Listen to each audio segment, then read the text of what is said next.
Good afternoon, everybody, and welcome to another episode of the City Chatter Podcast. I'm John Bernstrom, Public Information Officer for the City of Grand Forks, and joining me this time, whatever, we don't do it weekly, I'm sorry, is Ward 2 City Council Member Rebecca Osowski. Rebecca, thanks for joining us. Yeah, thank you for having me again. Yeah, and we were talking, I'm sorry, it was since the late winter. It's been since February. We took a break around elections. We talked with a couple of staff. Sorry it's taken so long to get you back, okay. but we didn't skip you. Yeah, it was February. I remember we talked about the Valentine's Day. We talked about Valentine's Day. Facts, yes. So, yeah. Yeah, life happens sometimes. So yeah, I understand. Just got to get around that. Yeah. So as we sit here as a city council, you guys have now approved the 2025 or the budget for 2025. Did that last week. Lots of back and forths and motions for this, motions for that. What are your thoughts on what got passed on last Monday?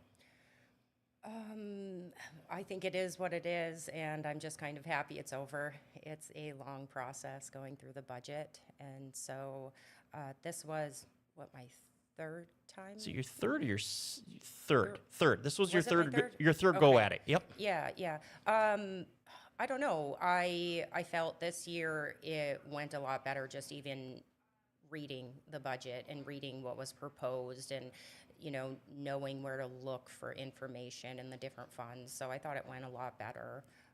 And that was going to be my next question. Being your third, again, I feel bad for new time council members because it's the first thing you have to do. Exactly. And it's one of the biggest things that you as a council do as a heavy lift. Yeah.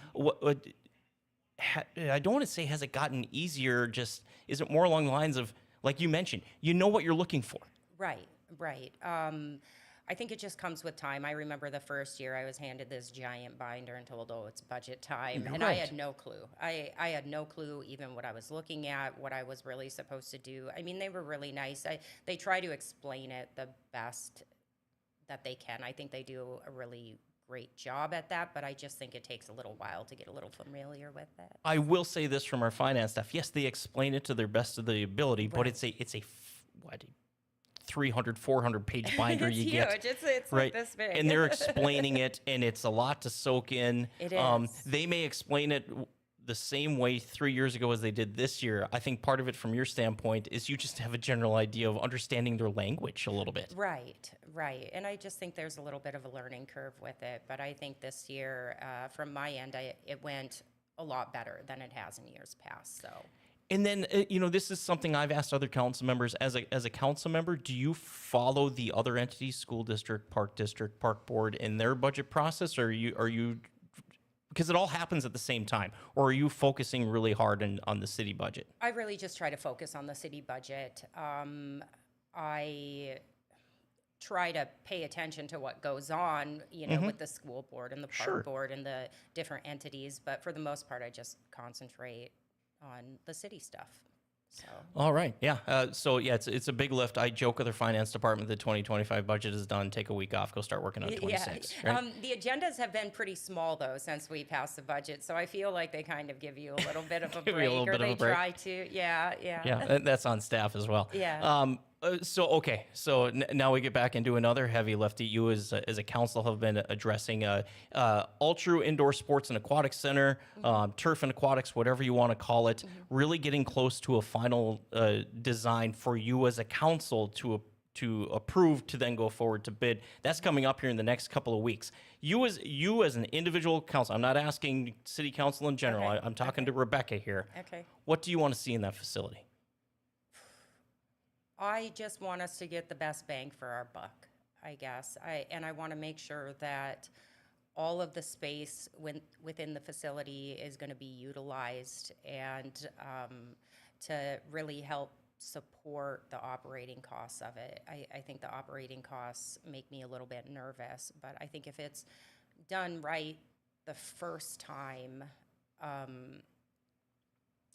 then I think we'll be all right when it comes to the operating budget and the operating costs of the facility. I'm positive about the aquatics part of it, but I also don't want us to get in over our heads. You know, swimming pools, I'm not sure if they really make money or not. I You know, don't think I will that sit they, here. Probably not. yeah, they don't, and it's going to cost a lot to operate a swimming pool and things like that, and I just don't want it to get out of hand. I mean, I know that UND has a few ideas about kind of what they would like to add, but I haven't seen them really come to the plate with any kind of funding Sure. or any ideas about how they're going to help us support the facility after it's done. And so I'd like to see that. I know a lot of people, there's been some people talking about the track, like a full track around the facility. I think that's something that either we add it in right away, or because I don't think it can be added at a later Sure. date. It's either done now or not Yeah. done at all. Yeah, and I'm not really sure. I don't think we really have any other tracks. We have like an indoor at the Paul. At Fritz Pollard Yeah, has yeah. I believe that's a 300-meter track, and so they do some indoor track and field stuff there. Right. So and I may be speaking out of turn when I talk Right. about the distance there. I just know there's a track there. Right, right. I mean, I think a track would be a nice addition. I'm not too keen on the pickleball portion, and the only reason why I'm not very excited about that is because in the presentation that we received, they stated that that would cost us about $7.5 million. When all Sure, to build that. Yeah, to build that. And I don't understand how just adding basically a bump out with concrete floors can cost us $7.5 million. I almost think that the city would be better off putting up a couple of those, sheds? Not sheds, but those steel buildings. Sure. With concrete floors, or I know that there's a bunch of empty space even at Columbia Mall that maybe could be utilized to add in some pickleball courts. I just think that the price that they gave us was a little bit outrageous for concrete floors. I think the big thing, not defending the price, because again, there's defense in there. Concrete has gotten so stinking expensive. It is Right? ridiculous I mean, how expensive concrete is. We're putting a roundabout on 5th and Belmont, which is just pretty much we're Right, just pouring right. concrete, and the cost of that job, right? Right. The pouring concrete is expensive. Right. I could use some new concrete at my house, but I can't afford that. No, that's just it. Is Super anyone? expensive. My driveway has a few cracks, and I look at Right. it, and I'm like, well, we're living with cracks. Right, exactly. So it is. Exactly. Concrete has gotten really expensive. is. And then you also mentioned you talked about wanting the maybe losing money in the pool side as far as an overall budget. Is your expectation, and I don't know the answer to this, I don't know where I stand on this. Okay. Is your expectation that this facility makes a profit or just breaks even once it's built and up, like operations? I would just be happy if it broke even. That's all I'm really looking Sure. for. I think that a facility like that would bring a lot of tournaments and people into Grand Forks, which would really help our sales tax out. And Right. and I think that if we can just operate at a break even with that facility, that we should be fine. Right, So, along those lines. You have Right. you have a soccer tournament, and then you have a couple of nights in a hotel. You maybe bring grandma and grandpa, and exactly. a couple You of go out to restaurants, and eat, right. I don't know, go to the movies, go do something else, Right. do some shopping. I think that it'll really help out the sales tax, though. And so. and it's those sneaky things, right? So you see these facilities like this, and I'll use the Layer Center as an example, right? Everyone sees the big concert. As far as whether you go to it or not, you're like, boy, a big event. I'm gonna complain about parking or not complain about parking, right? And you're just like, wow, wasn't that great? Wasn't the Zach Bryan they said was a $12 million impact, right? yeah. Awesome. It's these youth sporting events, or it's multiple days in a hotel room, Right. that generate a ton of revenue. Yeah, A it ton of does. revenue. We all travel for our kids. I don't. But. Oh, you don't? You don't? So, okay, transitioning to kids. You did something interesting as a parent, as a city council member. And I say interesting, I'm proud of you. Thank you. Good job. Thank you. So for those following us, you had questions on the bus system at it was a council, probably one of those budget meetings, right? I think it was one of the budget meetings I started. This was earlier in the summer, right? Not final approval or anything, right? Correct. You had questions. I had questions. Just how many people are actually using our busing system? How much money are we spending on this? And Dale is his name, correct? Yeah, Dale Bergman. Yeah. Yep. He's And the Dale- director of bus. And Dale stood up there, and I'll never forget what he said. He's like, I've invited everybody to come ride the city bus. And I'm like, well, he never invited me, but I'm going to figure this out. And so I have a full-time job, but it was summertime. And so I was like, I'm going to make my kids ride the bus and see if they can figure it out. I remember when I was younger, my parents would give us money and we'd go ride the bus around town. We'd go to Waterworld, go to the swimming pool, things like that. And so what I did is it was summer, so I woke them up and I'm like, get up, kids. You have a job to do today. And so they're like, okay, great. Our mom's waking us up. Mowing the lawn. Yeah, mom's going to make us clean again, And so I gave them a bunch of cash. And I brought them downtown to the bus station, and I dropped them off. And before I got there, I was like, you guys are going to go ride the city bus today. I know that Dale isn't allowed to, take some of the statistics that maybe I asked my children to take. Like, I'm like, how old are these people, Oh, sure, some demographic things. Yeah, some demographic things. And I don't think he can gather that. No, right? he can't. A person He is a person is a person. can't. Yep. Yeah. And so then, my oldest, she was 13 at the time, and then 11 and 9 are the ages of my other children. And so I gave him some cash. I go, your job is to get to the south end and go out to eat and then make it back home.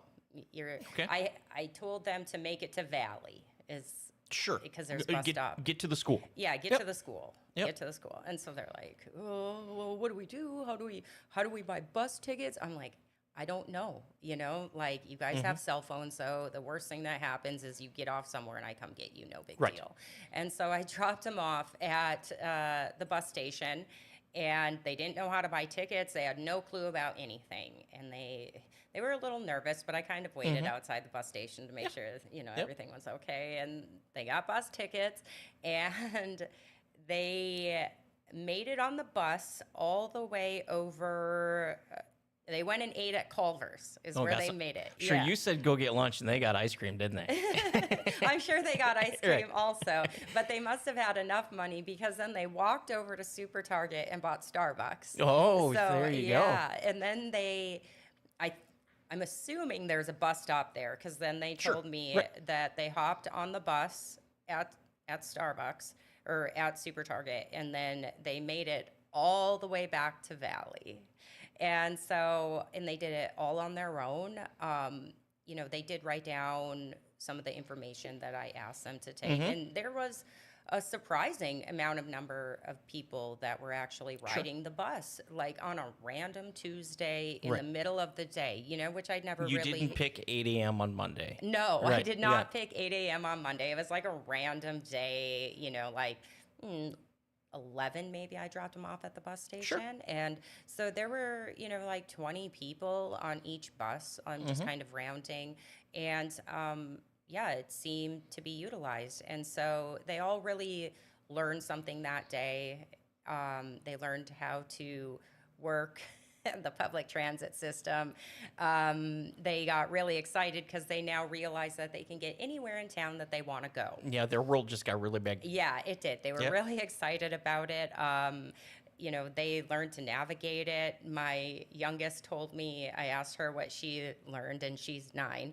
And she's like, I learned not to switch seats while the bus is moving. Sure. And so I'm kind of wondering about what happened there, but she said everybody was really nice. And they figured out that at each stop, if they actually want to stop there, they have to press the button in the bus. And because I think that there are certain stops that they always stop at, and then there are stops along the route that they don't always stop, but Sure. if you press the button, they will. And They will. They figured that out. I think it was a really good experience for all 4 of us. So it went well.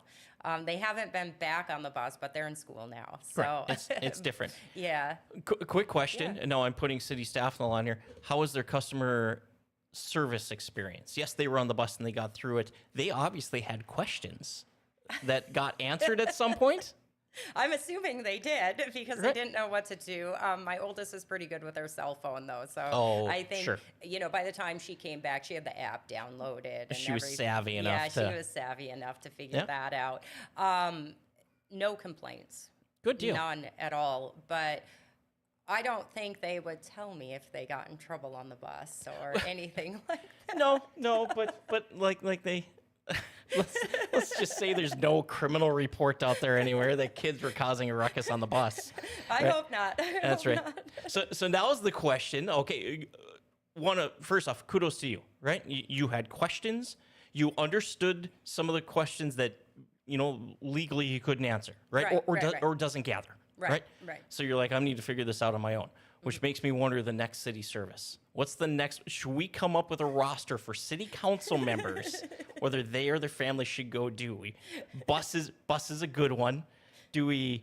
I don't know. Do we? I don't know. I've thought about sending my daughter into the needle program to see if they would actually give Oh, her sure. needles, but that's kind of past. Yeah, a little that's bit. been But hashed I out. did think about that. I didn't really think it was that appropriate. to No, send that my one's- child in there, but she looks a little older than 13 or 14 now. That one's pushed in a little Yeah, bit. but I would like to know if sure. they give out needles to people under the age of 18. They say they don't, but Right, so then I'm just trying to figure out, can they? what go- other services? Well, no, could go they look just take something out to the landfill. I realize you need a driver's license for that, Right, but that right. process, I've done that. yeah, I've done okay. that a couple of times. Okay. That's this is how it's done. Yeah, Right? yeah. I don't know. I just call and I had a fridge out in my alley, and I call. This is actually the second fridge that I've had in my alley, but I just call and they came and picked it up right away that Yep. day. Charged me $40. Yep. I don't think it's worth the trip to the landfill if they're willing to pick it up like that and Well, that quickly. and it's a so- fridge, right? I don't Yeah. have a vehicle that can haul a fridge, I so don't I'd have to either. borrow somebody's vehicle. Right, Right. right. There's stuff like that. You'd have that to load it in there, and I they're know. heavy. I mean, when you don't care about the fridge, it makes it a little Yeah, lighter you can because get a you little can bit- just get a little manhandle bit it in rougher there. with it, Yeah, but- yeah. But I think there are services like that go on in town. I don't want to say we take for granted, right? Mm-hmm. But it's my wife and I, we joke with our kids. Our kids born and raised in Grand Forks. My wife grew up in rural southern Minnesota. I grew up in rural northern Minnesota. And we still were just like, kids, you can order a pizza at 10 o'clock at night and it comes. I haven't taught my kids that yet. well, no, but where I grew up, everything closed at 6. Right, Right? Right. If you wanted to get a pizza, you went down to the basement and it was a frozen pizza and you made it yourself. right. And we did, and I went through a lot of frozen pizzas as a kid. I'm sure. Right? I'm sure. So it's a little stuff like that to where there's those I'll use the term quality of life or whatever, where Right. things just kind of happen and you're like, oh great, they're taken care of. I don't beyond, it's out of my alley, Right, so I'm done with it now. yeah. They didn't. Who picks it up? Sanitation. Would have been sanitation coming to get it. Yep. Yeah, they didn't. They were really polite and nice on the phone. They're like, yeah, it might be a day or two Sure. before we Set can some be out there." expectations. Right, Yep. right. And I was like, no problem. It's been sitting out there. It was sitting out there for a long time. I should have called before early. you called. Yeah, Yeah. I'm like, don't worry about it. I just haven't called. And so yeah, it works really well to just call and they just add it onto your bill. Yep. You don't even really notice it. Right. So, I will say this in my office, we get phone calls and let's say it's a complaint on a neighbor or Yeah, yeah. alley's a good one, right? There's garbage in the alley and and they're like, it's been like this for weeks. And I say, all right, so who did you call? Right. Well, I'm calling you. I'm like, okay, so you've waited weeks to let us know that we may not even know there's an issue. Exactly. All right, now you're on our list in a good way. All right, now we have something to say. Give us a minute. Right, So right. I run into that a lot. That or my neighbor's doing this. And my first question is, when you talked with them, what did they say? And generally it's, well, I haven't talked to them yet. Right. And then I turn into a parent and I'm just like, talk to them and then call me back. I always kind of refer to them to what, 411? 311. 311. 311. Yep. 311. Yeah. Yep. Try to get some data that way, see Well, who's complaining. And we not can do who's that. complaining, but who It's not is- so much who, but what. Yeah, Right. what. We're getting lots of phone calls for Right. this. We're getting lots for this. Or you perceive it's a lot. And then we pull up the data and we're like, well, it's 4. Right. you know, and we get that.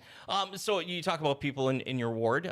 Just in your ward, there's some happenings and movings and shakings. There's now a new softball diamond in your Yeah, ward, that but opened last weekend, there I is. think. They're in the So, process yeah. of building a school. Uh-huh. But it was nice. We talked about, I've gotten a couple of phone calls about Valley Middle School, and I consider this a positive. It was an older resident. And right, there's a big construction project which brings trucks. Right, And they're right. like, we have lots of trucks in our neighborhood. And I'm like, well, we're building a school. Yeah, I know. I like the school. I want the school there. And you could tell they were just like, ah. And I go, the truck traffic will go down as they continue to build. Are you getting any of that? I mean, Ward 2 is getting pretty busy. It is getting pretty busy. The college kids are back now. So, So, sure, you're gonna get the random- Yeah, yep. I Rentals it's been- and whatnot. It's No, I been get that. decently quiet during the summertime. We do have an issue with people parking on their lawns in Ward 2. And I don't really understand why. Some of the photos that I am being sent, their driveways are wide open and there's a car parked in the front Sure. lawn. So I get a decent amount of complaints about that. And that's a hard one to enforce from the city standpoint. Enforced from the standpoint of inspections goes there and there's no car in the lawn. Right. Police goes there, there's no car in the lawn. Right. You know, there's a car at a given point in time. There's been some that have been sitting Sure. out there for a while, and I did And- bring it up at council the other day, just like we have to start addressing some of these issues, like I try to get people to call 311 so it can be documented and go through Yes. the proper process, but I do expect our city staff to follow up on a majority of those 311 calls, especially if they're getting adequate amounts of calls on it. So, yeah, the summer, like I said, it's been pretty quiet, but I know that with the college kids back, I'll probably get a lot of complaints about just the parking. Sure. Sometimes I think there's more people than there should be living in those homes, Sure. but I don't even know how to prove that. Right. For the most part, the renters around me, though, they're decent, they're good, they're decently quiet. just trying to go to school. Yeah, just trying to go to school. And so I think just kind of working with those properties where maybe they're not as good, Yeah. And that's you're a ward, you and probably Ward 1, right? This time of year, you go through a significant population change in your ward. Right. That's not a citywide thing. It No. is very specific to Ward 2 and Ward 1 because there is a lot. I rented houses in Ward 2 Yeah. when I was tail end to going to school and before growing up, right, and owning my own home. But yeah, that was just you rent a house. A big one for us when we rented a house with me and my friends because two of my friends had dogs. So Right. apartment complexes were kind of, and they're like, Exactly. we want a yard, So it's funny talking with other cities. Yeah, Grand Forks is far from the only one that has parking issues or that tied to rentals or university. Yeah. You go to any college town, how do you deal with rentals? Oh, here's what we do. Right? Nobody has nobody's found the perfect answer yet. Right, I agree because I know, I think it was a University Park neighborhood group. I want to Yeah, say that they've organized a little bit. Yeah, Yep. they've organized a little bit, and I know that they've done some research with other cities, but I haven't heard of really a solution for it, and I don't know. I think that maybe like what you brought up earlier, like having the conversation with some of these college students, might help and just Well, come to an understanding. and it's both ways. Right. It's both ways. I'm Right. going to put myself on a pedestal because me and my roommates, we did this when we were in college. This is a long time ago. When we moved into a house, I lived in two different houses. Moved into the house. First thing we did is we went and introduced ourselves to the neighbors. That's good. And I said, That's we good. we are renting. We're going to be here. We have two dogs. So if you see three, that's a problem. Right? There's two dogs. We're renting. Here's our phone numbers. If you have any problems, please talk to us first. Right. That was more along the lines of, if we're having a party that's too loud, let us know. Right. Don't call the cops right away. Right. And like a couple That years solved ago, a lot of problems. A couple of years ago, and I work from home, and so I'm at home all day. And I had these college kids, and they were living next door to me, and they left their poor dog outside like all day. Right, And problem. And it was over 80 degrees. Oof. That poor dog was just sitting out there. Like, I did go over there, and I left a note on their door, like, your neighbor, please contact me. And as soon as they got home, I want to say like all three of them came over. They introduced themselves. They apologized about the dog situation. And then, I never had issues with them again. Right. So It's amazing what a conversation does. Right. Just having those conversations with your neighbors sometimes can go a long way, because if they don't know it's a problem, they can't fix anything. Right. So Right. Exactly. yeah. All right. So we have officially gone into autumn. It is no longer summer in Grand It's Forks. really nice out I know, today. it's gorgeous though. outside. It's This so is- beautiful. this is what I love today. about It's fall. been an awesome fall Right. so far. So Yeah. I have some fun little Okay. facts tied to fall that Okay. I learned. I learned them this morning. Okay. Right. So so leaves change color. I always associated that with it's getting colder, right? Freezing and stuff. Okay. Do you realize that those yellow and orange colors are always in the leaves? Did you know that? I had no Well, idea. I mean, I would assume yellow because green. So the green of chlorophyll Yeah. overpowers the other colors. And then in the fall, we start losing daylight, so it Oh. produces less chlorophyll. That makes sense. I read it and I'm like, well, duh. Right. I mean, yeah. So lack of sunlight. Yeah. Now, here's another one. Every once in a while, you see it in the fall, you see a tree and it's red. Like the leaves are red, right? Or purple. Okay. That's very specific, not so much to certain trees, but the trait of the trees. Those trees have an abundance of sugar and sap. Oh. Maple trees, So right? maple trees would what turn They orange? tend to be more red or purple. Oh. That is the abundance of sugar or sap.